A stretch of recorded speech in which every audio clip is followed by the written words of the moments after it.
How are you? Did you have any chats with your gremlin? Are you getting to know it yet? Sort of manage it? Now, even though you are aware of your gremlin, and even if you feel you could already start to manage it and manage its food choices, don't change anything just yet. Please don't jump the gun. You see, you mustn't change any of your food choices just yet. And I want you to promise that to me right now. It's taken you years and years to put that weight on, slowly. And you're going to start shifting it really quickly. But you mustn't jump the gun. You see, it'd be a false start. We need these first 2 weeks to really study your emotions and to study your relationship with both your gremlin and the food that you eat. See it as a detective story, but you can only find the culprit by following the clues properly. And even though we haven't started the weight loss yet, please try and feel happy already, because you know what? You're already on the journey and you're already doing really brilliantly. So, well done, but feel good, feel positive, because even though you haven't started changing the food, you're on your way. And I promise you, by day 49, you're going to feel absolutely fantastic and you're going to be happy with your weight loss. So why not start feeling great as of today? Are you in any doubt at all that you can achieve the body you want? I must admit, after I failed so many times, I almost gave up hope. Do you feel like that a little bit? Just even a tiny little bit? And if you do, well, I understand that, because in fact, most people that have done this course before, they previously felt the same way. But what they found, to their surprise often, was this method really works. And I tell you right now, you deserve it too. Just think about that huge commitment you have already made. I mean, the days have been really long so far, and they will get quicker. But you've made a huge commitment and you're doing absolutely fantastic. Now, there are some people who disagree with much of the stuff that we're going to talk about during this course, because it kind of goes against what the so-called experts say at the moment. But let me tell you something that I was taught on the brilliant Easy Way course that I went on when I was quitting smoking. Yes, I was once a smoker, as well as being very obese. They explained to me that there is a rule in life, that if 9 people disagree with one person, that one person that sticks their neck out eventually are proven to be right. Supposing there are 999 people all agreeing on something, the more that people unanimously agree on something, the more letters they have after their name, the more so-called expert they are, the less likely you'll find someone to go up against them. If somebody does go up against them, they are either a fool or absolutely certain of their facts. Well, I've assembled over 50 experts that you'll keep hearing from over the next 7 weeks, and all of them are that 1%. They're not afraid to stand up to the establishment. One even had to go to court for 4 years to battle against the establishment, to get his opinion over and to prove that he wasn't a mad doctor. In the end, he won, which was great news, because otherwise we might not be here talking about this today. No, these are not mavericks. These are just doctors and experts that really care about getting the truth out there. Here's Dr. Aseem Malhotra talking about how outdated the current system is. Yeah, and it's interesting, even Ancel Keys later on realised the cholesterol hypothesis was flawed. And he actually was quoted in the New York Times in 1987 saying that actually I've come to realise and believe cholesterol is not as important as we used to think it was. But by that time, you've got this whole industry, multi-million dollar, that stage industry. Now it's billion, maybe $trillion industry when you add in cholesterol and drugs into all of that. You know, and that's the extraordinary thing, that this guy was the architect behind it. So and he couldn't get papers published that almost refuted some of his original research, which is actually what a good scientist does. Because I think on that note as well, to try and explain to the Joe public, you know, hold on a minute, but how did he get it wrong? Can I not trust my doctor? One of the things I always tell my patients is medicine is not an exact science, it's an art, okay? And we use information and evidence to try and help people improve their health outcomes. But things change and it evolves. And one of the fathers of what we call the evidence-based medicine movement, I'm also a professor of evidence-based medicine, which is basically analyzing information to try and give people, you know, help them make truly informed choices about their health. And his name was David Sackett, Professor David Sackett, the late David Sackett. And he said 50% of what you learn in medical school will turn out to be either outdated or dead wrong within 5 years of your graduation. Oh, the trouble is, nobody can tell you which half, so you have to learn on your own. So let's just pause there for a second, because if David Sackett's saying half of what you learn in med school will turn out to be wrong, dead wrong, or outdated, but GPs are so busy all day, every day, and we get under more stress. So it must be very difficult for doctors to keep up to date with the new science and the new way of thinking, because they're trying to treat patients for long hours every day. Yes. Therefore, how do you keep up to date with all the new news? Yeah, and it's difficult, but that's why we have so-called guideline bodies that then advise GPs, that GPs trust to be rigorous and independent with the evidence. But what I've learned, as well as acknowledging this, Steve, I only really myself, I was a conventional doctor and did things by the book. But one of the reasons I changed my thinking is I thought, this is not working. Yes. If we are doing everything right, why is the NHS why have we got this healthcare crisis? Yes. Why have we got more misery and chronic disease? We're doing something wrong here. Someone is certainly responsible for this, if we're not collectively responsible for it. So it was only when, that was also one of the things that triggered me to say, hold on a minute, this is something not right. Let's really try and get into the heart of why this is happening. And yeah, we have these guideline bodies, but what I've also learned, unfortunately, is there is too much influence, to put it politely, of industry, whether it's the drug industry or the food industry, on those very people that we rely on to give us independent advice. And I'm talking about, millions of pounds, sometimes hundreds of millions, going to certain institutions. It's not about people taking backhanders and going on a yacht for a lovely holiday or whatever else. This is just the culture in the system. And then people get promoted as well as, if you have a flawed hypothesis and you don't accept what David Sackett says, you don't challenge your own ideas, then you're not really a good scientist. Yeah, you said it really distinctly in an interview I watched on the television. You said there are a number of factors behind this, such as biased funding of research, funded because it's likely to be profitable and not because it's benefits to the patient.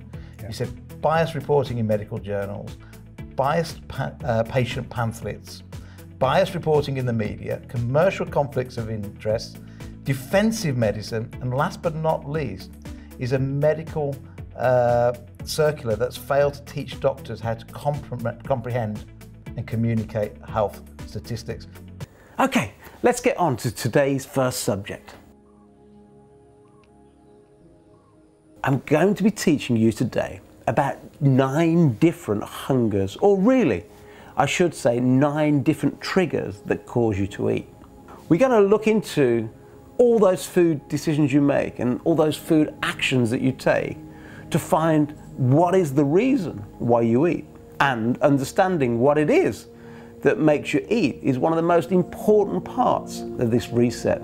You need to be able to identify all of the 9 triggers as often as you can, because you will then have a better chance of managing your gremlin.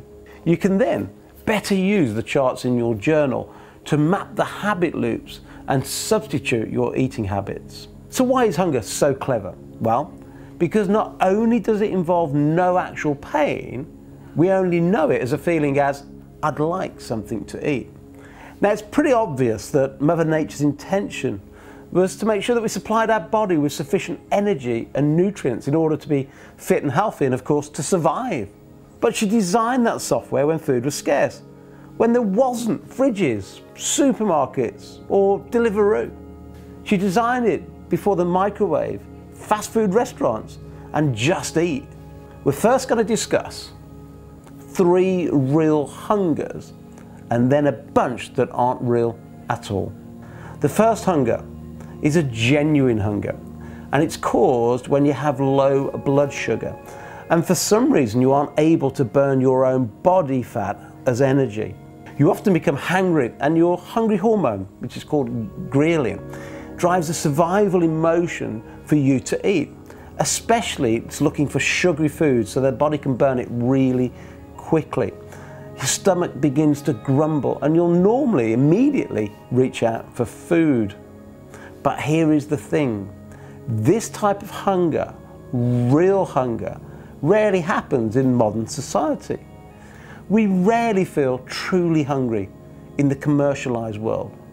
But of the 9 different hungers that we're about to discuss, it's the only one in some ways that is real. And don't confuse hunger for fake hunger. You see, often it's not really hunger at all, but a misunderstood feeling of not feeling full. And many people eat to feel full, and that's not necessary at all. By the way, an empty stomach even doesn't mean hunger. Does that make sense? You see, your body and stomach are designed to feast and famine. It is designed to take on a big load and then be empty for a long period. And that's what happens when you fast. And that's kind of what's happened for the last 2 million years. Literally up until the last few hundred years, the body is designed to go from feast to famine. Now, let's hear again from the brilliant Dr. David Unwin. Insulin, again, is kind of a boss hormone.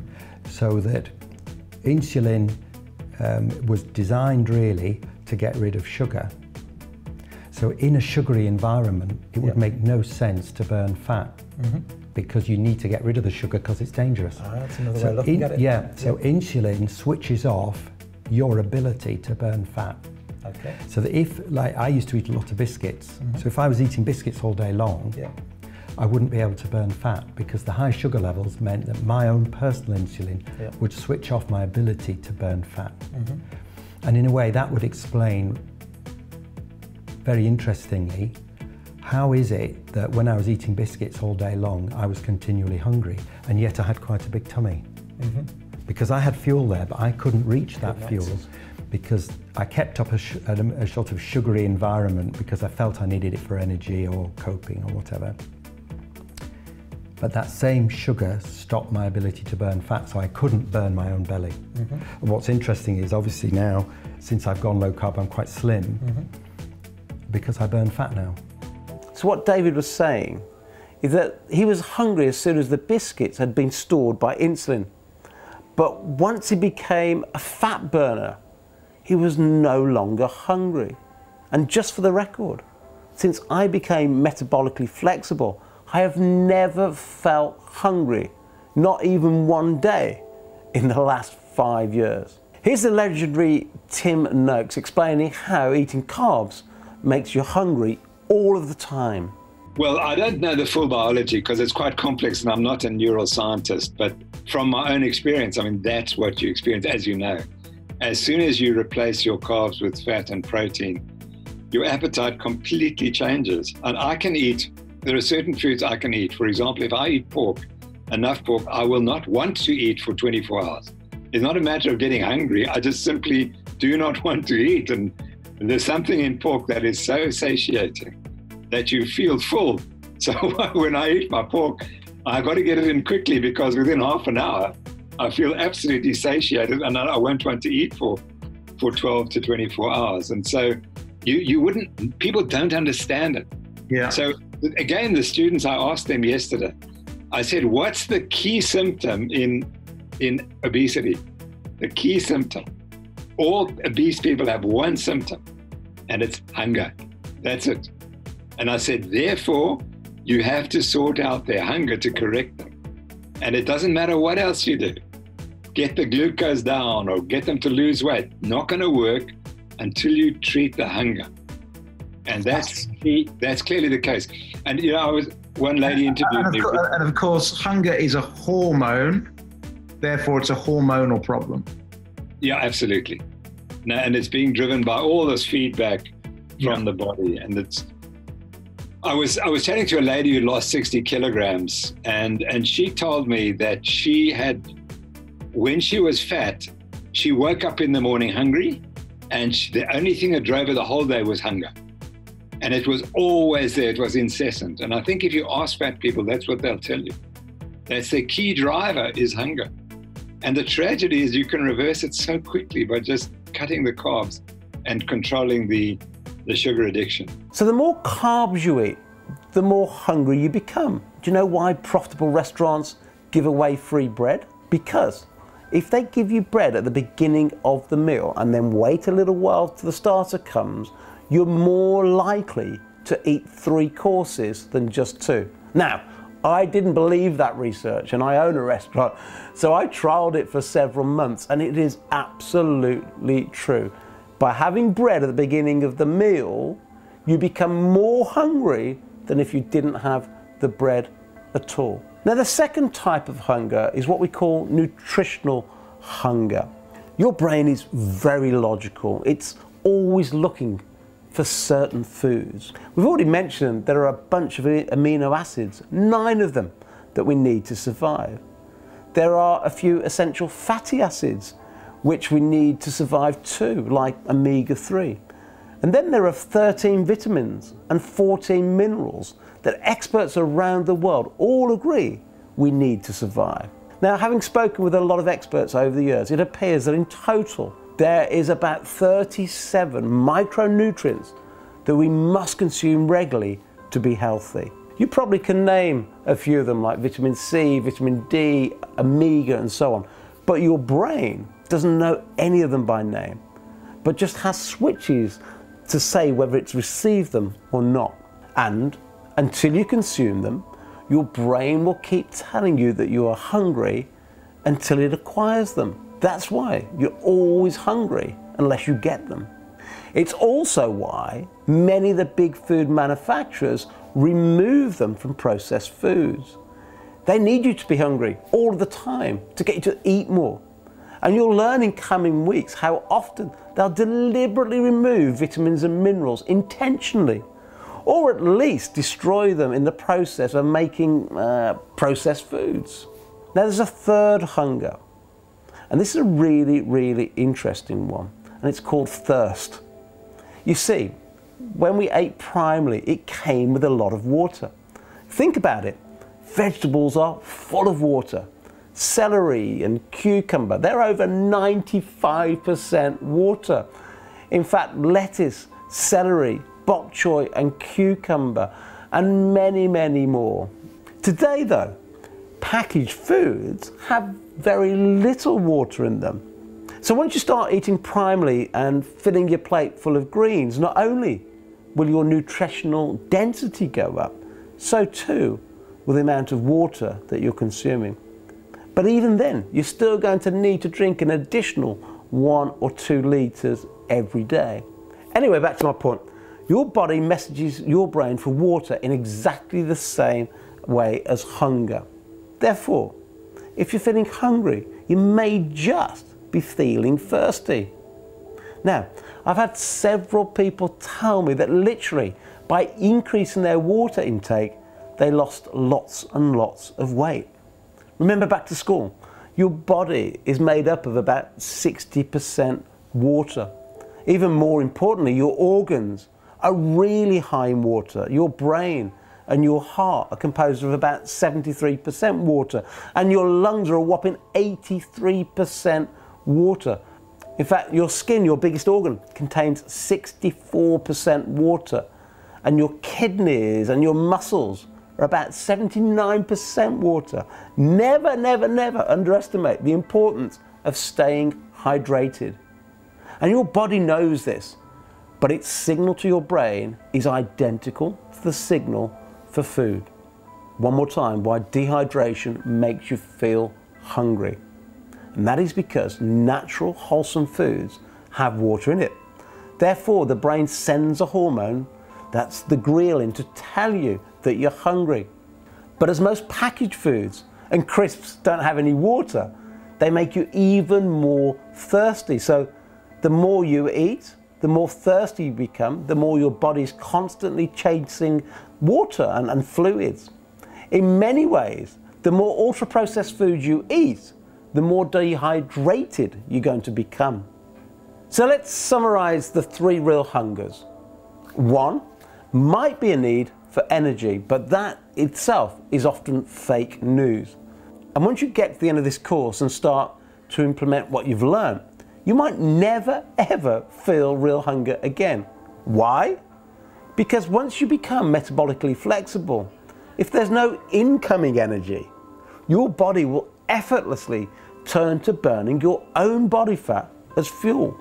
Other than a need for energy, your body will also make you feel hungry if you're low on certain vitamins and minerals. You might find, for example, by taking a multivitamin every day, that you stop feeling hungry.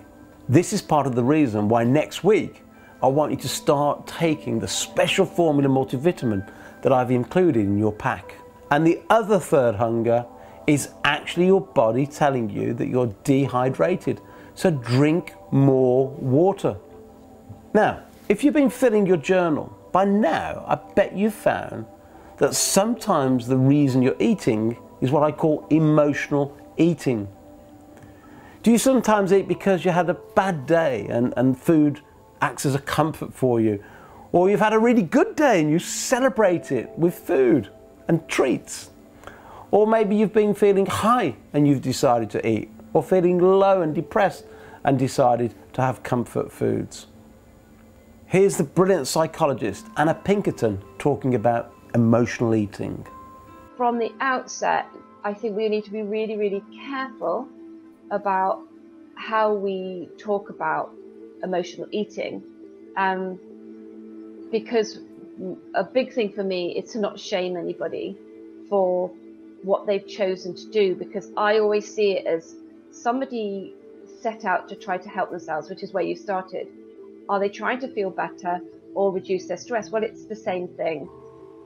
What they've done is they've used something that's nearby to alleviate a symptom that's too much for them, and that makes sense. Mm-hmm. And nobody sets out to emotionally eat or to overeat or get addicted to eating, but it creeps up on us. And so I just wouldn't want anybody to think, oh right, you know, shame on me, because eating for emotional de-stressing has really big judgments about it in our society. So I think that's from the outset, that, you know, that it creeps up on us. Nobody meant to do it. I wanted to play that clip to just say that nobody is judging you at all on any of your eating habits. Together, you and I have got to figure out what it is that causes your subconscious brain to make the choices it does, and to figure out how you can get the same rewards, satisfy the same emotions, but with a healthier food choice, or another action that may not even be food at all. Now let's hear from another good friend of mine, another psychologist, Dr. Anna Simmons.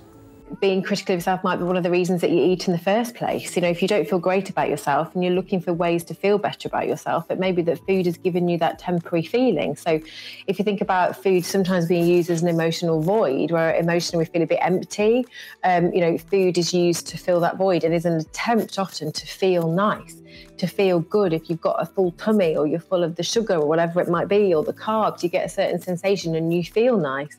But actually there's other ways of doing that. So by not being critical to yourself and being nice to yourself in your head, you're creating an alternative really to having to eat. I really want to help you feel good about yourself, and over the next few weeks to try and help you cut down on your emotional eating. Now, another trigger for your food habits might be just time of day routines. You might always snack at the same time of day. You might always have breakfast because you always have breakfast. Maybe you always stop and grab a sandwich on the way home. Why? If you have any of these habits, make sure you fill them in on your habit forms in your journal, especially if that trigger is a certain time of day. Next type of reasons why we might eat, well, it's something called nostalgic eating. This is tied to your upbringing, your memories, your historic reward system. It could be childhood memories. You associate maybe a sandwich with love because that's what your mum made for you for school. You might associate chocolates with treats and cakes with celebrations. And again, this is not your fault. Nor really, I guess, is it the fault of your parents. It's just that for the last few decades, most of our reward systems, in the commercialized world in particular, are centered around sugar and carbs. Next time you really crave or desire something, I want you to think, what is the emotional state that you're trying to create? I want you to ask yourself what else you could do to achieve the exact same emotions. Now, you've heard the joke, I'm sure you have, the one that says, I'm on a seafood diet. I eat seafood and I eat it. Well, seafood and eating food is a real syndrome. It's a real problem. Now, if that happens to you, you see food and you just want to eat it, then what you're actually saying is that your environment needs to change, or you need to make food less convenient. If you've got that habit of just seeing food and all of a sudden it sets off an emotion that triggers the brain, the dopamine rush to say, I've got to have that food, then what we need to do, as we talked about a couple of days ago with habits, we need to be changing your environment. Let's go and hear from a very good friend of mine now, Eric Edemeades. You know that feeling like when you're driving the car and you suddenly realize you haven't seen the last couple miles? Like, oh my God, what was I even thinking about? And so we eat like that a lot. And one of the reasons that we eat like that a lot is that nature was very dangerous. In other words, you could never be fully focused on your food because there might be a lion or a hyena wanting to take you, right? So you kind of eat, looking around for danger. And so you had to be good at subconscious eating. So now what we do is we created the food timeline so that people could slow down and pay conscious attention. And it's almost like having a sportscaster in your head going, well, Eric's gone into the kitchen now, and kind of like slowing it down and seeing actually what happens. So here's an interesting thing. When somebody is feeling low, they're low energy, low emotion, they're just feeling low, they're going to go eat some food, and they're going to eat food for a reason other than nutritional sustenance. They're going to eat the food because it's going to make them feel better. That's where part of the problem lies. But here's where it's really manipulative and really careful. We have to really pay attention here. When do we start feeling better? If I'm feeling low and I am going to go eat ice cream, when do I actually start feeling better? Do I start feeling better with the first taste of ice cream? Or do I start feeling better when I smell the ice cream? Or do I first start feeling better when I grab the ice cream bucket? Or do I first start feeling better when I decide to buy it or to eat it if it's already in the freezer? And the answer is the minute I open the rebellion, the minute I go, and the more willpower I'm trying to use, the greater the rebellion and the greater the dopamine and the greater the positive chemical release I'm going to have because I'm rebelling. And so it's like, I'm not allowed to have it. The more I'm not allowed to have it, the more feel-good chemicals I'm going to produce when I give myself permission to do it. It's a greater feeling of freedom. So here's what happens is I'm feeling bad and I go, oh, you know what? I know we're on a diet, but I'm going to have the ice cream. And immediately that happens, we start producing feel-good chemicals in our body. Why that's fascinating is now we eat the ice cream, but we were already feeling good. And those feel-good chemicals get linked up to the ice cream. It was never about the ice cream. It was about the rebellion. It was about the permission.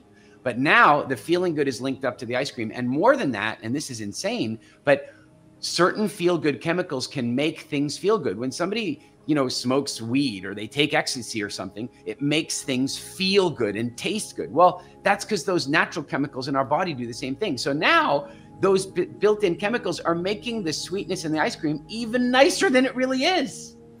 And so we end up addicted. We end up trapped. And so one of the things people can do is notice that food timeline. They're feeling a little low. They're feeling a little down. They go, I'm going to have an ice cream. Notice the feel-good spike starts before the food. And if that's true, then isn't it possible you could find another way to create that feeling that didn't involve slamming your body with unforgivable quantities of sugar, horrible levels of dairy products, and all the other crap that's in ice cream? That was interesting, hey? Eric touched on that rebelling feeling again. It's another reason why you need to keep using your journal, because this is how we learn what is going on in our own internal conversations. The next type of reason why you might be eating is what I call instructional eating, and certainly in the forms of seeing all those adverts. Now this, of course, is a very modern and natural hunger. You see, TV adverts, if you really look at them and study them, they don't sell nutrition. They don't even really talk about the flavour or the taste. But what do?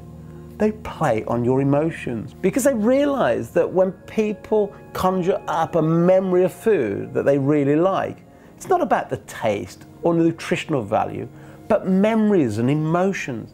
Therefore, the adverts aim to trigger those emotions, keeping them at the forefront of your brain so that next time you're exposed to their product, your gremlin demands to be fed. The next one I call the herd eating, and I don't know if this has ever happened to you, but the herd eating works like this. You drive past a packed McDonald's car park and you see people walking in and walking out, and then you spot somebody that looks slender with their McDonald's, and you go, well, it can't be the McDonald's that's making me fat, because there's one person there, look, that isn't fat, and therefore I want to get involved with this. That's the herd eating effect that we see so much in modern society. There's also another bunch of them, lots and lots of other triggers, but those were the main 9 hungers. And only really the very first one of those 9 was a true hunger. And even that is often misunderstood. It's often fake news, because it's just your belly telling you that you're not full, which itself really isn't a hunger at all. If you only ever ate when you are truly hungry, if you made sure that you were always hydrated and you had enough nutrition within inside your body, enough vitamins and mineral, then you'd only eat when you're truly, truly hungry. That in itself might be the only habit you need to create to regain your health. And even then, don't eat until you're full.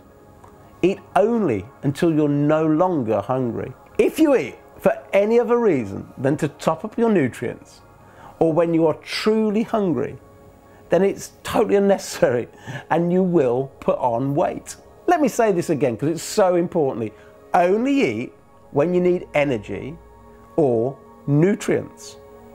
If you eat at any other time, especially if it's food without any good nutrition, aka carbs, processed foods, packaged foods, late night takeaways, it's like giving a walking stick riddled with woodworm to somebody who hasn't even got a broken leg. Like, it's totally pointless. And always remember this: packaged foods aren't often food at all. They are just food-like substitutes. Seriously, that's it. In one sense, course over. I'll tell you what, I'll keep your money. And you can just implement this for the next 5 weeks. It's been really nice getting to know you, and kind of stay in touch. Now, of course, I'm only joking, but seriously, this is virtually the whole story. Only eat when you're truly hungry. But first, drink water to check that you're not really just thirsty. Be sure to take a daily multivitamin and omega-3. That'll remove any risk of nutritional hunger. And then, and only then, if you are still feeling hungry, eat real foods. Foods full of nutrition. And remember, stop eating before you're full. Now, while that is so easy for me to say, I appreciate it's often difficult to do. And that's why you've still got 6 weeks to go on the course. Now, I can't wait for those last 5 weeks, because I've prepared for you what is going to blow your mind. It's going to blow your taste buds apart, and I'm going to, with you together, we're going to rewire your brain for good. Let's now, though, get back to hormones. Isn't there supposed to be a hormone that tells you to stop eating, to tell your brain that you're full? Well, yes, there is, but it's only really kind of there to tell you when you're full, like you've just eaten a massive Christmas dinner. But for the rest of the time, it's signals such as an empty plate, or the length of time you've been eating a meal, or other people at the dinner table with you, or how many times you've actually chewed the food, or how mindful you've been while you've been eating it, that will tell you that you are full. This is one of the reasons why eating more slowly and chewing your food more and savouring every mouthful can also help reduce the amount of food that you consume. Let me tell you about the way people eat on the island, a Japanese island of Okinawa. It's called hara hachibu. And what hara hachibu means is that they only eat till they're 80% full. Now, you've probably heard about these people before. They're in what they call a blue zone. And the blue zones are where people live, many people live to over 100 years old. And one of the reasons they put down their really long lifespan and their really long health span is they never eat until they're full. They just eat until they're no longer hungry. Why do we overeat in Great Britain? Is it simply because we were told by our parents not to leave anything on the plate? I mean, possibly it could be that. But more likely, it's the supersized portions of sugar-loaded takeaways and packaged foods that have actually damaged your brain's response to that hormone called leptin. Yes, if you keep overeating, you become what they call leptin resistance. Let me explain what I mean by that. So when you've eaten a big meal, what leptin is supposed to do, the hormone is supposed to go from your stomach to your brain to say, right, I'm full, stop feeding me. But if you keep overeating and overeating and overeating, and leptin keeps knocking on the brain saying, stop, stop, stop, stop, eventually your brain doesn't hear the signal at all and you carry on eating. What we should be doing as often as we can is not eating until we're full. We need to just stop eating when we're no longer hungry. Don't get me wrong, I hate waste. I hate all waste. I especially hate big waistlines because I know that's a signal of not being healthy. But eating food just to clean your plate, it's just not sensible. I mean, our parents were right when they said, I don't know if this has ever happened to you, my parents always said it all the time, don't leave things on your plate because there are children starving in Africa. I mean, my parents are right. There are children starving in Africa. And we should all do our bit to support the likes of Comic Relief and Children in Need. But how on earth does eating your entire plate really help them? It doesn't. It just makes you fatter, which then makes you crave more junk food, which releases more dopamine, which makes your reward systems go wild, and makes it completely less likely that you're ever going to make a financial donation to anybody, because that needs serotonin. We need heaps of serotonin and happiness to place us in the right mood to think of others. And cleaning your plate and emptying your entire plate does completely the opposite. Here's an interesting thought. Healthy people also tend to eat a lot more slowly. And what is the association? Eating more slowly tells your brain that you've eaten more. Eating more slowly has also been attributed to a longer lifespan, especially people living in the Mediterranean. So there's 3 habits here that I'd like you to establish. First one, don't eat until you're full. Try and slow down your eating. And while you're doing both of those, try and savor your food more. I don't know if you know this, but there's even a word for eating slowly, and it's called Fletcherizing. It's named after Dr. Horace Fletcher, who believed that by chewing food 100 times would help you beat obesity. And he personally lost 40 pounds, that's about 18 kg, himself by just chewing his food more slowly. So let's remember, today we're talking about hunger, and the key thing is to understand what hunger is and to only eat when you are truly hungry. Eating when you're not hungry serves only one purpose, pleasure, but not happiness. It also makes you fat, period. The next thing I'd like to look at is how often you eat. In some senses, frequency of eating has had a far bigger cause on obesity than the actual food that we eat.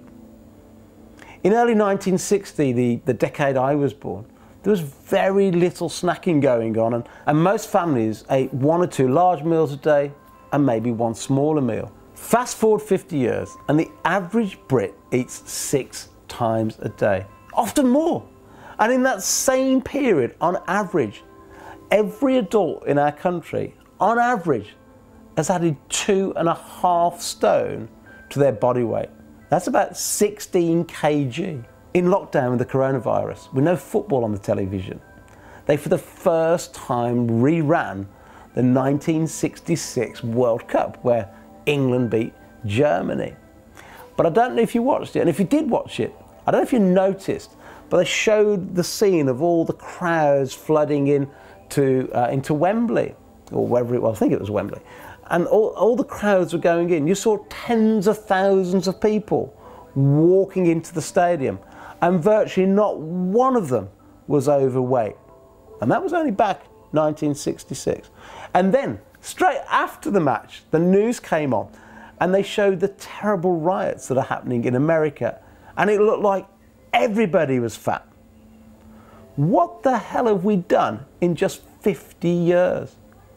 Just in 1 or 2 generations, we've put on an average of 2.5 stone.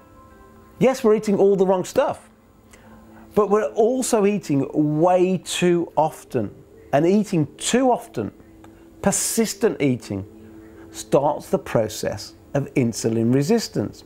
And as that progresses, so too does obesity. While supersized meals get all the headlines, one of the biggest causes of being overweight is frequency of eating.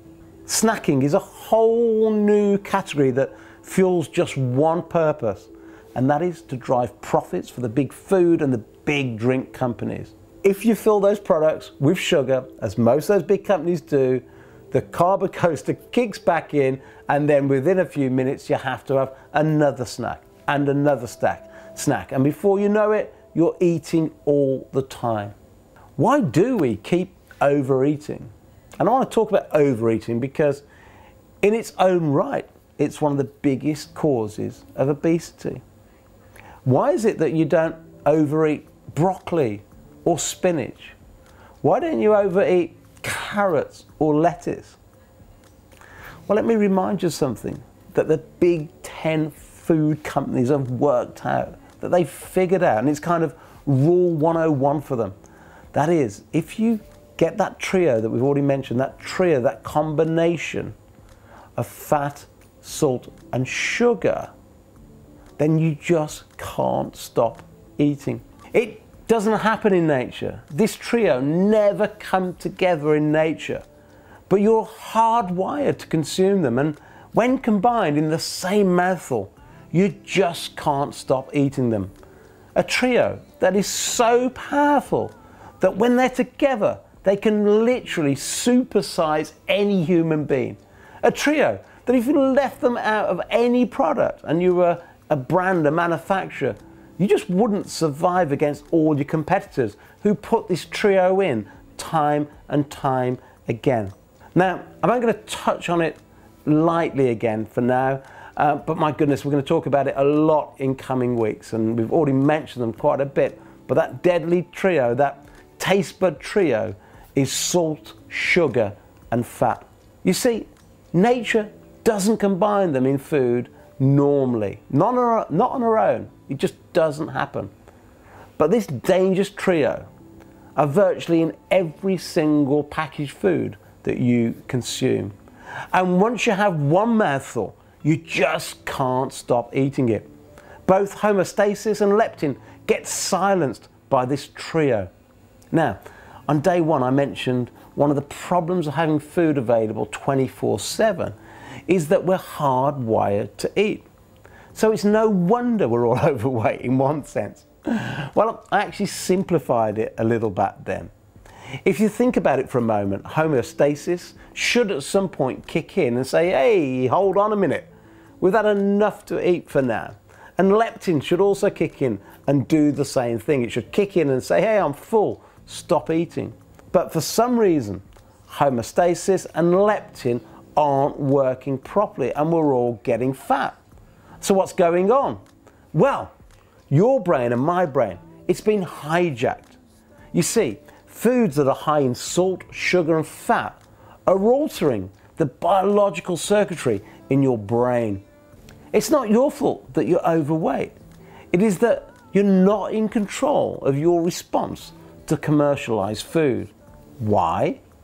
Because your brain, its software program, that program that tells you to survive, that you've just got to eat food whenever you see it, has also had a software upgrade, if you like. It's had some additional wiring because these processed foods that have this deadly trio in them are just completely taking control of your brain.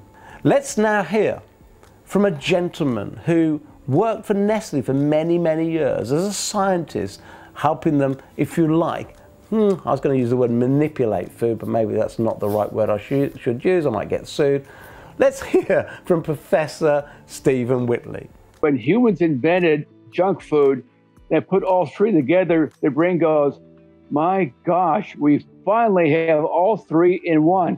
I can take this and live on this forever, which is actually you can't.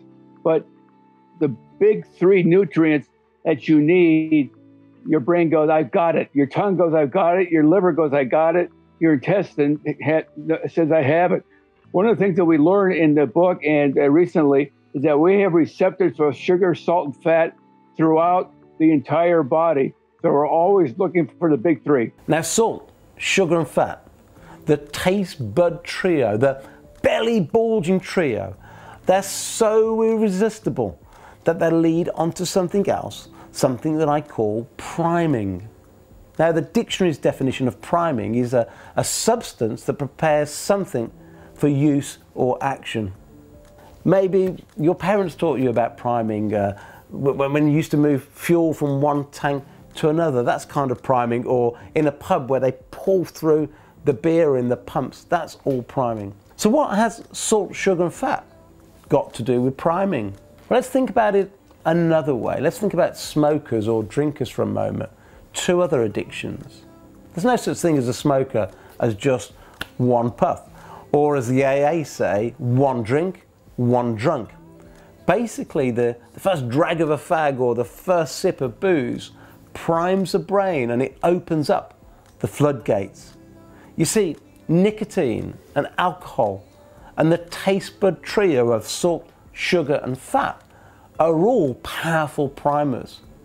And the food industry have discovered that if they add all three together, people will overeat for sure. Add it to crisps, and the crisps become irresistible. You can literally finish a family pack on your own. Ever done that? I bet you have. I've done it loads and loads and loads of time. You never intended to eat the whole pack. Before you know it though, you've demolished it. I bet you've done it. And if you have, it's not your fault. It's why, in fact, Lay's, the crisp brand Lay's, introduced the slogan, bet you can't just eat one. Because you can't. Isn't it terrible that a multinational, multi-billion crisp company, who by the way are now owned by Pepsi, even tease you with the unfortunate truth? The highly palatable trio primes the wiring in your brain. It flicks a switch, it opens the floodgates, and with every bite that you take, with every mouthful you ingest, you keep that door wedged open and you just eat more and more. On a neurotransmitter level, if the food contains salt, sugar and fat, this deadly trio, once you've tasted it, you now want more than you did before you even had the first mouthful. One bite leads to two, second bite leads to a third, and the more you have, the more you even want it. So you take the third bite, and now your desire gets even stronger. And that's why it's so difficult to stop. It's part of our hard-wired motivation circuitry that has the power to make us seek out more of a stimulus. It's actually a survival instinct to get hungrier and hungrier once you've had that first bite. And because the big food companies manipulate this instinct, as far as I'm concerned, it's a violation of your freedom. Now, you only get priming effect with processed foods, not broccoli, not spinach, because they don't contain the deadly trio. Here's my good friend Eric Edemeades talking about the priming effect. Likely a grandparent or somebody gave them to you, Yeah, and you were only allowed to have one or two, but you sometimes snack a third one, and so it gave you this feeling of, there's probably some childhood event like that for you. But then it's even worse than that, because you go, I'm only gonna have one. But the conscious mind is going, what? No, you're not. Body's taken over, right? The captain's saying no, the crew's rebelling, and a mutiny's underway. And then you have one, and then the crew does this. See, you're not in control, Captain. Watch this. And the captain's like, no, no. And the captain's self-esteem is going down, down, down, down. And the crew is getting stronger. And they go, you thought we would only have one. Watch this. So then you eat a second one. Now the captain's self-esteem is in the, I'm losing control of the ship. And now the captain's going, we may as well have a third. Yeah, might as well jump off. Might as well jump overboard, yeah. And what tends to happen when you're on a diet, if you take just one bite of food containing salt, sugar, and fat, after a period of being away from it, the longer that period of abstinence, the more your brain will tell you to eat it. And then, the second you've tasted it, the primer kicks in. And it's like you've gone from a red light to a green light, and you want to eat as much as you can, as fast as you can, because your brain knows that at some point, the red light's going to come back on again, and it won't be allowed. You don't make those decisions consciously, well, certainly not most of the time. It's your gremlin that does it for you. You've passed control, if you like, to your gremlin. And what we don't often realize is those foods eaten emotionally in the past, those comfort foods from the past, they form an open circuit in the brain. And that kind of creates, if you like, that open circuit of void that needs to be filled the very next time you receive a cue or a trigger for that food type. You know, the thing is that when we expect food to give us pleasure or relief from stress, it's just even the expectation of that pleasure, the expectation of the reward that actually amplifies the reward itself. Just the belief that food will somehow make us feel better contributes to the desire of the food. Like sometimes you might feel awful right now and believe that that glass of wine, that cream cake will somehow make you feel better. And what's important, the point I'm trying to get across, is that's just the wiring of the brain. But it's wiring that, while correct for survival in the past, is no longer needed for survival in the modern world. It's, if you like, a badly programmed piece of software that needs updating. We've got to get, if you like, to version 2. And if we don't update it, you will only experience pleasure, but not true happiness. In fact, in most instances, too much pleasure will reduce your happiness. But the more you try and push desire out of the brain, the more desire will actually build. It's a bit like that saying, don't think of a pink elephant. No, to find your way out of this trap, a trap caused by those big food corporates, because you don't get addicted or have these same emotions around sprouts or broccoli, we have to get to understand your brain, and we have to understand what causes it to overeat. We have to understand your habits, and we have to instead give the same rewards, the same enjoyment, the same pleasure, but for making healthier choices. We're going to look for the similar short-term rewards, similar pleasure, but also create long-term happiness by changing the food that we're eating. We need to turn your automatic food choices into conscious choices. To regain your health, we must not let your gremlin make all those food decisions. You see, he'll always go for processed foods that combine that trio of sugar, fat and salt. Foods that have been engineered to get your gremlin addicted. Moving forward, when we get those cues, those triggers for food, we must transfer the decision to the human brain. And what we're going to do for your human brain is we're going to together formulate strong opinions against processed food, against those big food corporations. Your brain needs to really see processed foods as negative. Not just the negative effects on your body, but the fact that someone designed it to get you hooked in the first place. I've got to get you to dislike the big food companies as if they were the enemy. Like, I've got to get you to loathe them and get you to love food made by nature. I've got to get you trusting the farmer and not the scientist. In doing so, you'll form new habits, and we will program the computer part of your brain that once you've got these new habits, to conform with them.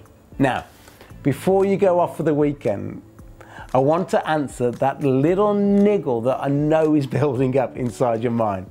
I know it is, because quite a lot of people in the past got to the end of week 1 and emailed me with something along the lines of, when are we going to get to eat the good stuff? I'm desperate to lose all of my weight.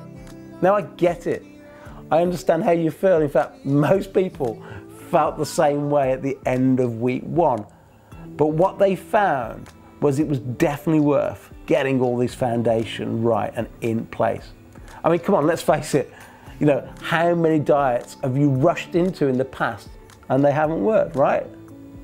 The reason why I don't let you change anything in the first 2 weeks is it would be a bit like, I don't know, trying to teach you to dive off the top diving board, but without teaching you to swim. Now, I know you can probably swim already, but I've got to teach you something new. I've got to teach you how to swim against the tide of wrong dietary advice, against the tide of advertising, against the tide of chemically enhanced foods that are so addictive. Now, as we get to our first weekend, let me tell you that you're doing absolutely brilliantly. This week's been full on, hasn't it? I mean, we've had so much to get through, and I promise you, moving forward, the days will get shorter. Now, I will be sending you some new videos over the weekend, but remember, weekends are always shorter, and they're also optional. You see, what I do over the weekend, I'll keep it really short, but we really just recap on all the stuff that you've learned this week. So seriously, if you want to do other things this weekend, you won't be disadvantaged at all if you don't watch. That said, there's going to be some really great interviews with my contributors over the weekend. So if you can tune in, it will be great to see you. But either way, look, stay safe. Have a great weekend. Make sure you fill in your journal and you truly interact. See if you can start to have that conversation with your gremlin. And whatever you do, though, have just the most fantastic weekend. And I look forward to being back with you here on Monday. What you'll discover is that many things you and I worry about, the conditions that are taking up most hospital beds at the moment, the cancers, the diabetes, the Alzheimer's, the stroke, the heart disease, all have a driving force around something called insulin resistance. And the great news is, as you lose your weight, your chances of becoming insulin resistant, or if you already are insulin resistant and just don't know it yet, you will be able to put it in reverse, even complete remission, because as you lose weight, your cells become more sensitive to insulin. Now, this might all sound like jargon and you don't know what I'm talking about. Don't worry about that. If you do want to find out more, why don't you have a little look at this video?